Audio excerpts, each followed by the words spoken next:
দাঁড়াও দাঁড়াও দাঁড়াও। জঞ্জির বলে বাবা, কোথায় যাবে বলো? আমাকে একটু বাড়ি পর্যন্ত দিয়ে এসো। ঠিক আছে, ওঠো।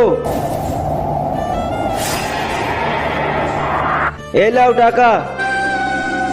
আরে এটা তো জঞ্জির বলে বাবা, মনে হয় ভুল করে ফেলে গিয়েছে, গিয়ে দিয়ে আসি। শোনো, তোমার অটো যদি কেউ কিছু ফেলে যায় তাহলে তাকে ফেরত দিতে যাবে না, ওটা বাড়িতে নিয়ে আসবে। খুলে দেখি তো কি আছে।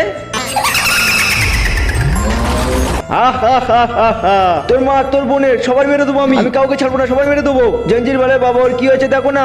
জঞ্জির বলে বাবা, আমি তোকে ছাড়বো না। ওকে তো গঞ্জি শয়তানটা রাস্তা ধরেছে, আর ও তো আমি বদলে বন্দি করে রেখেছিলাম। বন্ধুরা, তুমি যদি জল খেতে পছন্দ করো তাহলে ভিডিওতে লাইক করে চ্যানেলটি সাবস্ক্রাইব করে দাও, আর যদি মদ খেতে ভালোবাসো তাহলে কিছুই করতে হবে না। হ্যাঁ, শোনো, কারুর কোনো জিনিস তার অনুমতি ছাড়া খোলা যাবে না। ভিডিও দিতে লাইক করো, পরের পার্টের জন্য কমেন্ট করো।